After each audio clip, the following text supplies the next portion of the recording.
안녕하세요. 믿음으로 감사하며 하나님을 발견하는 여러분 되시기를 소망합니다. 쉽고도 정확하게, 알차고 재미있게 하나님의 말씀을 가슴 깊이 새기는 시간, 소문난 성경교실의 송기찬 목사입니다.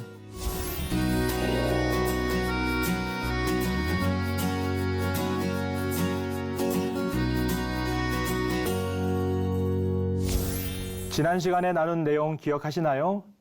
원초적 사명 붙들기라는 제목이었죠. 하나님께서 남자와 여자를 창조하시고 원초적으로 여자에게는 도울 수 있는 능력과 사명을 주셨습니다. 또 남자에게는 하나님께서 이름을 짓는 다스림의 능력을 또 사명으로 주셨습니다. 우리가 이 시대의 혼란스러운 시대 속에서 각자 남자와 여자의 역할과 사명들을 잘 감당해야 될 줄로 믿습니다. 오늘 나눌 이야기는 믿음의 손을 내밀라라고 하는 모세가 홍해를 가르고 또 건넌 이야기를 함께 살피면서 혼란한 시대를 어떻게 이겨나가야 될지를 살펴보도록 하겠습니다.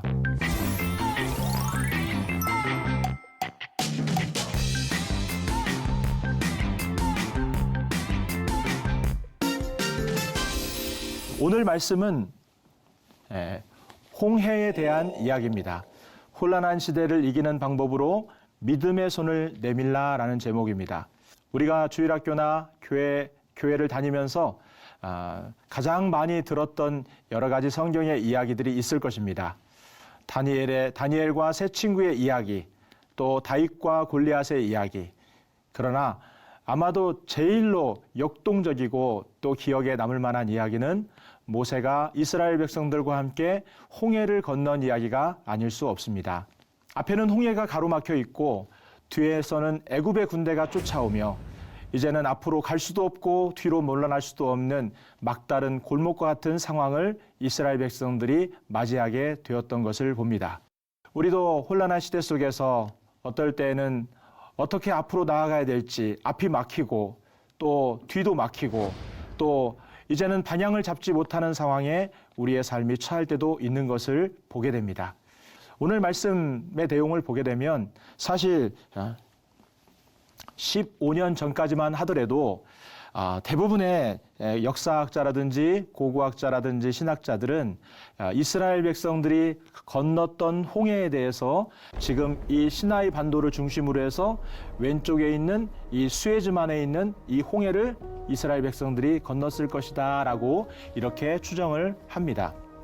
이 전통적인 견해죠. 그도 그럴 것이 여기에 이 비터 호수라는 호수가 있는데 이 비터 호수에는 상당히 많은 갈대들이 있는 그런 바다이기도 합니다.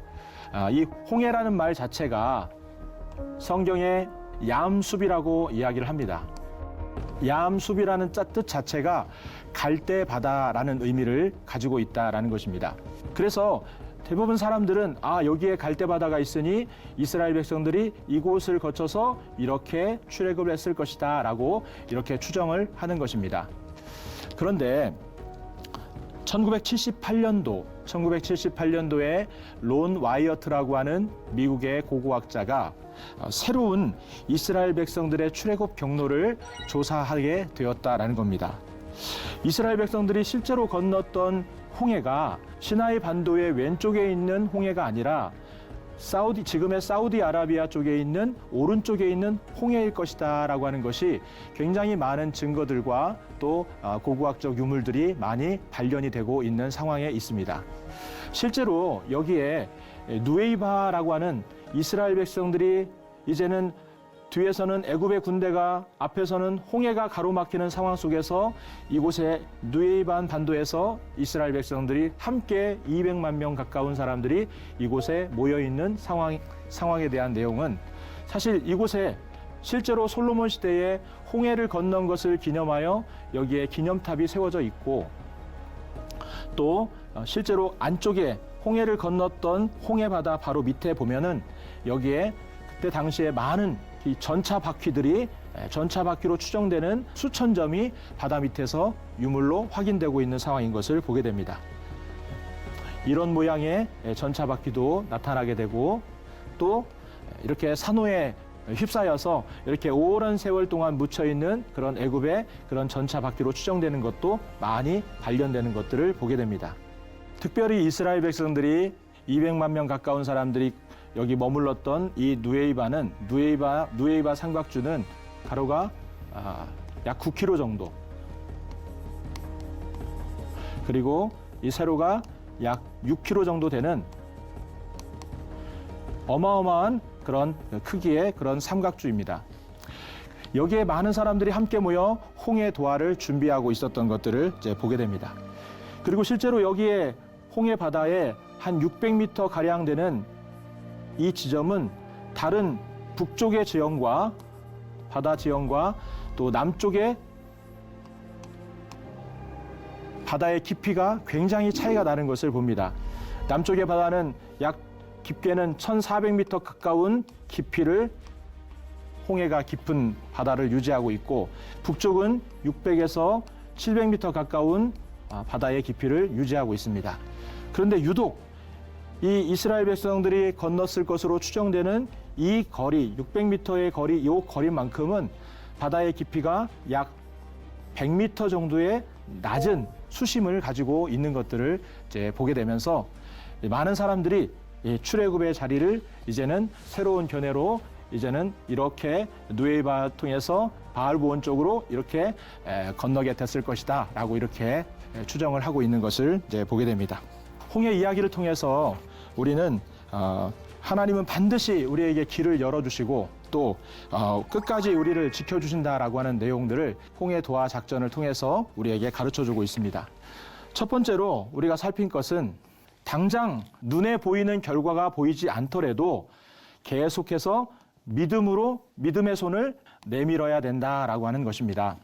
신앙생활을 하면서 느끼는 것이지만 매번 신앙생활을 내가 하고 있는 가운데서 주변의 사람들이나 환경들이 우리를 돕는 그런 상황만 있는 것은 절대로 아닙니다. 내가 예수 믿고 신앙생활을 해도 여전히 사업이 어려울 수 있고, 또 여전히 나의 가정의 문제는 풀리지 않을 수 있고, 또 여러 가지로 왠지 모르게 뺑뺑 도는 느낌이 들고 가로막히는 상황과 광야와 같은 느낌이 들 때도 있는 것을 봅니다. 심지어는 이러지도 못하고 저러지도 못하는 막다른 골목 같은 상황도 우리들이 만나게 됩니다. 이스라엘 백성들이 만난 상황도 바로 그렇게 골목과 같은, 막다른 골목과 같은 상황을 만나게 되었다라는 것입니다. 이때에 이스라엘 백성들이 그 누에이바 해변에 도착하고 그 사이로 애굽의 군대가 쳐들어왔을 때 이 애굽의 왕 바로가 이렇게 얘기합니다. 그들이 그 땅에서 멀리 떠나 광야에 갇힌 바가 되었다라고 출애굽기 14장 3절은 말씀하고 있는 것을 봅니다. 그러니까 이스라엘 백성들이 광야에 갇혀 있다라고 하는 것을 이제 보게 된 것입니다. 그러니 이스라엘 백성들은 너무나 당황할 수밖에 없습니다. 앞에는 홍해가 가로막혀 있죠. 뒤에서는 애굽의 군대가 쫓아오죠. 이제는 갇혀서 어디로 나갈 수도 없는 상황이었죠. 사람들은 너무나 두려운 마음속에 모세에게 찾아와서 그 모세에게 하소연을 하고 모세에게 원망하는 것들을 보게 됩니다.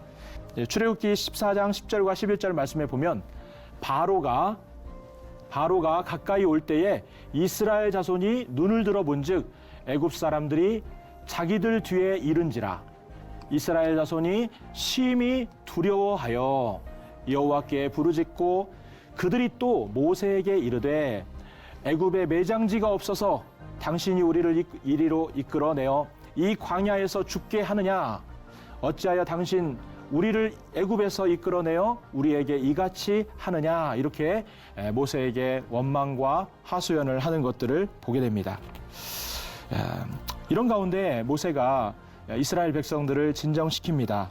여호와께서 너희를 위해 싸우실 것이다.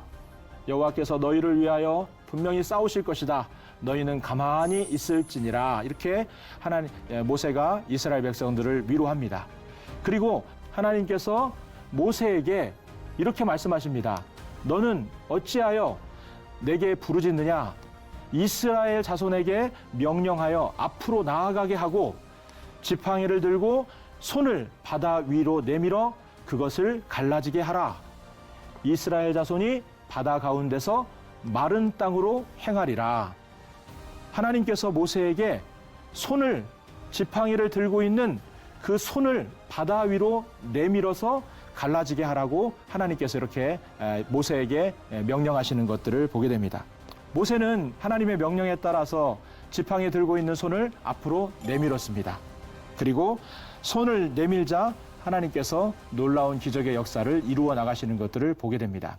우리가 막다른 골목에 이르고 또 우리의 삶이 어려운 가운데 우리가 제일로 먼저 해야 될 것은 당장 눈앞에 있는 것들을 보면서 낙심할 게 아니라 먼저 우리는 하나님께 손을 내밀어야 됩니다.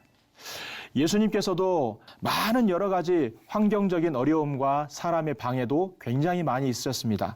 특별히 마가복음 1장에 보게 되면 예수님께서 하루의 일정들을 보면 굉장히 예수님이 바쁘게 지내십니다.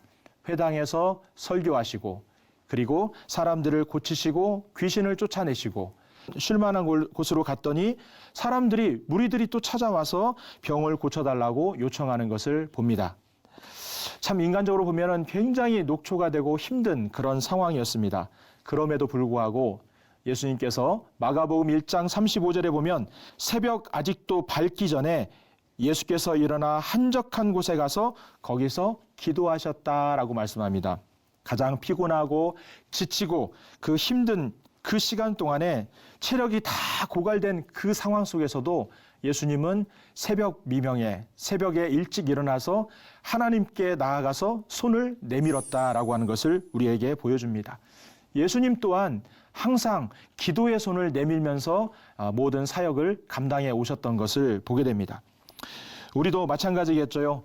어려운 상황이 오고 혼란스러운 상황이 올 때에 우리가 가장 먼저 해야 될 것은 당장 우리 눈앞에 어떤 결과가 나타나지 않는다 할지라도 우리는 기도의 손을 내밀고 하나님 앞에 절망하지 말고 기도의 손을 내밀어야 된다는 것입니다.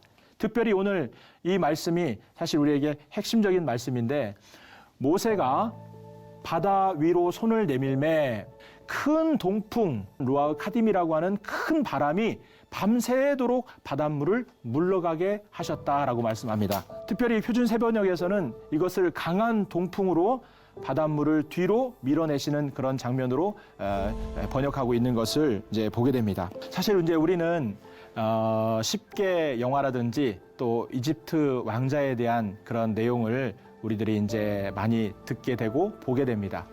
그러면 우린 자연스럽게 그 영화를 통해서 모세가 지팡이 든 손을 앞으로 내밀자 이 모세 앞에서부터 이 바닷물이 쫙 갈라지는 것을 우리는 생각하고 있습니다. 그런데 사실 이때 불었던 바람은 어떤 바람이었냐면 큰 동풍이었다라는 거예요. 동풍. 동풍이라는 말은 동쪽에서 불어오는 바람을 얘기하는 겁니다. 동쪽에서 불어오는 바람. 이스라엘 백성들이 홍해를 시나이 반도를 중심으로 해서 왼쪽 홍해를 건넜든 오른쪽 홍해를 건넜든 이 홍해를 건너는 모든 상황은 서쪽에서 동쪽으로 건너는 상황입니다. 서쪽에서 동쪽으로.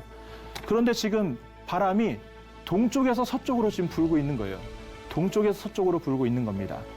그러니까 무슨 말이냐면 하나님께서 큰 동풍을 보내셔서 밤새도록 물을 밀어내셨다는 것은 모세의 앞쪽에서 물이 갈라진 게 아니라 모세의 반대쪽에 저 모세의 뒤쪽 바알스본 지금 사우디에 있는 여기 누에이바 해변이 있고요. 여기에서 도하를 했던 여기 바알스본에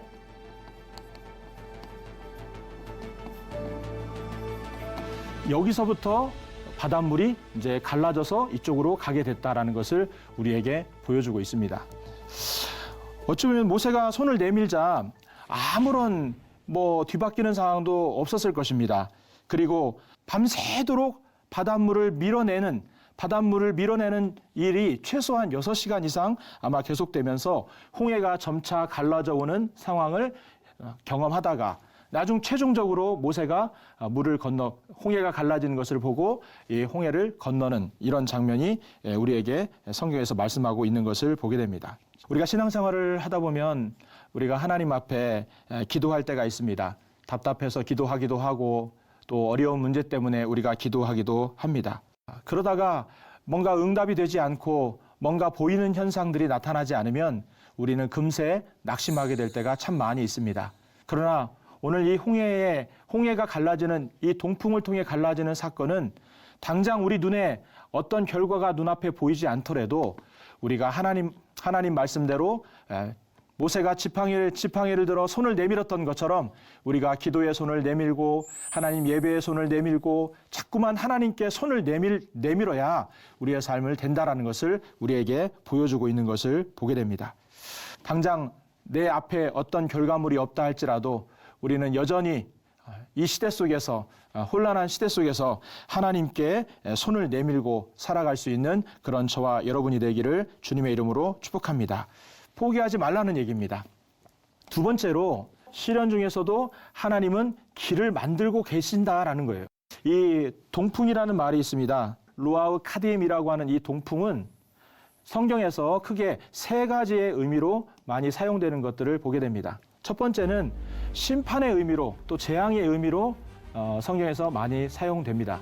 대표적으로 창세기 41장 6절에 보게 되면 그 후에 또 가늘고 동풍에 마른 7 이삭이 나왔다라고 얘기합니다.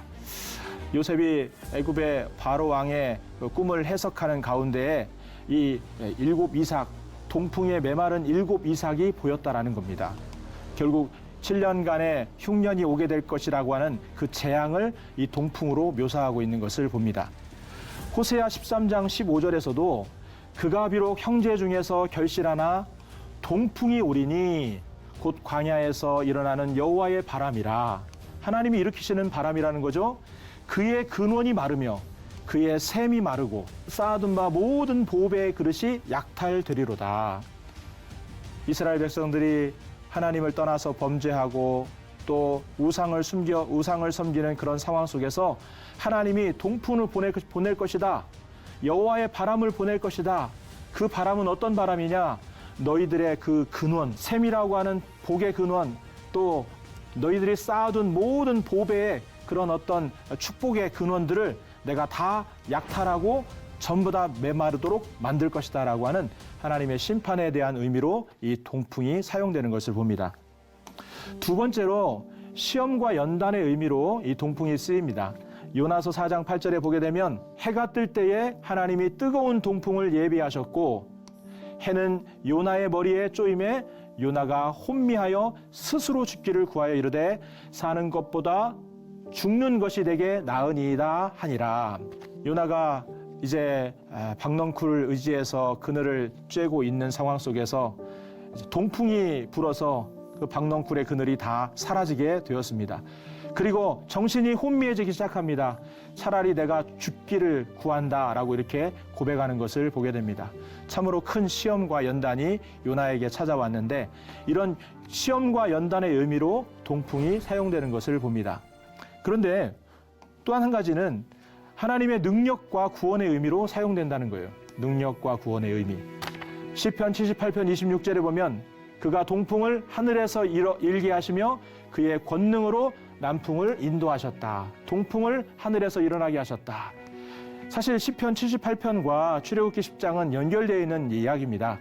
같이 읽어보면 모세가 애굽 땅 위에 그 지팡이를 들매 여호와께서 동풍을 일으켜 온 낮과 온 밤에 불게 하시니 아침이 되매 동풍이 메뚜기를 불어 들인지라.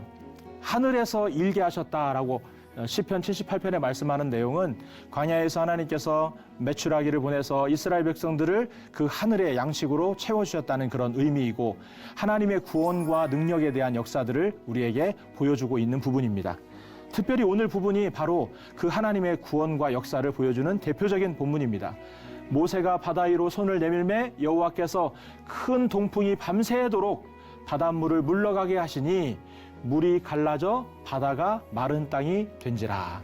하나님께서 동풍을 구원의 능력으로 또 하나님의 능력으로 이렇게 보내주셔서 홍해를 가르셨다라는 것을 이야기합니다. 그러니까 이 동풍에는 여러 가지 의미가 있는 거예요. 지금 이스라엘 사람들이 느끼는 동풍은, 피부로 느끼는 동풍은 저기 사우디아라비아 쪽에서 불어오는 사막의 바람, 시련의 바람과 같은 그런 척박한 바람입니다. 굉장히 힘들고 또 피부가 상하는 그런 어떤 사막의 바람이 동풍입니다. 그런데 그 사막의 동풍이 결론적으로는 홍해를 갈랐다라는 거예요. 그 사막의 동풍이 구원의 길을 여셨다라는 거예요. 우리도 인생을 살다 보면 우리의 삶 가운데 시련의 바람이 불 때가 있고 또 우리의 인생 가운데 여러 가지 거친 그런 바람이 불 때가 참 많이 있습니다. 그런데 하나님은 그 시련의 바람과 그 고난의 바람을 구원의 능력으로 하나님의 길을 내시는데 사용하신다라는 겁니다. 생각지도 못한 곳으로 하나님께서는 길을 여시고 또 그 시련의 바람과 고난의 바람을 하나님은 역이용하셔서 우리에게 새로운 길, 또 구원의 길을 여신다라고 하는 것을 우리에게 약속하고 있습니다. 그래서 위기와 기회는 함께 오는 것입니다. 결국 하나님은 모든 시련의 바람까지도 다 사용하셔서 우리를 하나님의 뜻으로, 하나님의 목적지로 우리를 인도해 가시는 것들을 보게 됩니다. 에스더도 자기의 삶 가운데 민족적인 위기와 어려움이 찾아왔습니다. 그때에 백성들과 함께 금식하면서 하나님께 기도의 손을 내밀었습니다. 그러자 하나님께서 어떤 역사를 일으키셨습니까? 생각지도 못하게 이 아하수에로 왕이 저녁에 잠을 자야 되는데 잠이 오질 않습니다. 그리고 우연하게 참으로 신하들이 써놓은 궁중일기를 또 읽게 됩니다. 궁중일기를 읽는데 또 하필이면 모르드게가 이 왕을 구출하고 구원한 왕의 목숨을 구원했던 그 충성된 사건을 보게 되었다라는 겁니다. 이 모든 것들이 사실 우연일 수가 없는 거죠. 그래서 나중에는 모르드게를 왕의 그런 오른팔로 등용하지 않습니까? 위기의 순간에 나라가 어렵고 또 개인이 위기 앞에 만났을 때에 하나님께 손을 내밀고 또 하나님께 계속해서 손을 내밀 때에 하나님은 반드시 우리에게 길을 열어주실 뿐만 아니라 구원의 능력으로 역사해 주신다는 것을 우리는 믿고 살아야 될 줄로 믿습니다. 하나님께서 우리 민족과 나라를 하나님께서 구원의 길로 분명히 인도해 가십니다. 우리의 모든 삶의 승리는 하나님께 달려 있습니다. 그래서 오늘 22절에 보니까 재미있는 말씀이 나오죠. 이스라엘 자손이 바다 가운데를 육지로 걸어가고 물은 그들의 좌우에 벽이 됐다. 이스라엘 백성들이 홍해를 건너는데요. 그 걸어가는 한 걸음 한 걸음 옆에를 보니까 물벽으로 옆에 벽이 생겨져 있습니다. 언제 이게 무너질지 모릅니다. 그래서 이스라엘 백성들은 조마조마한 마음으로 그 강을 건너고 하나님을 의지하는 마음으로 건너지 않을 수가 없었다라는 거예요. 우리도 한 걸음 한 걸음 인생을 걸어가면서 우리의 삶을 하나님께 의지하고 한 걸음 한 걸음마다 하나님을 붙들고 하나님께 손을 내밀어야 우리의 인생을 아름답게 완주할 수 있음을 우리는 잊지 마시기를 주님의 이름으로 축복합니다. 또한 하나님께서는 이스라엘 백성들을 따라오는 애굽의 병거들과 기병들을 물로 덮으셨습니다. 물이 다시 흘러 병거들과 기병들을 덮되 그들의 뒤를 따라 바다에 들어간 바로의 군대를 다 덮으니 하나도 남지 아니하였더라. 바로의 군대를 다 덮어버리셨다라는 겁니다. 하나님께 손을 내미는 사람들은 하나님께서 물벽으로 보호하셨지만 하나님께 손을 내밀지 않았던 애굽의 병거들과 모든 애굽의 사람들은 물속에 수장되어 모든 마무리가 끝나게 되는 것을 보게 됩니다. 우리가 이 땅을 살아가면서 모든 삶의 승리는 하나님께 있습니다. 하나님이 싸워주셔야 우리는 이길 수가 있습니다. 그래서 우리는 매일 물벽을 걷는 심정으로 한 걸음 한 걸음 하나님께 손을 내밀며 걸어가야 우리는 끝까지 승리할 수가 있는 것입니다. 이 세상에서 제일로 위험한 인생은 어떤 인생이냐? 하나님 없이 물벽 같은 세상의 길을 걸어가는 사람입니다. 또 이 세상에서 제일로 어리석은 사람은 누구이냐? 하나님 없는 또 하나님께 손 내밀지 않고 자기의 뜻대로 살아가는 인생은 가장 어리석은 인생이라고 말할 수가 있습니다. 우리 어둡고 혼란한 시대 속에서 어떤 결과가 보이지 않더라도 우리 계속해서 하나님께 손을 내밀고 또 하나님의 도우심을 구하며 한 걸음 한 걸음 걸어갈 수 있기를 주님의 이름으로 축복합니다.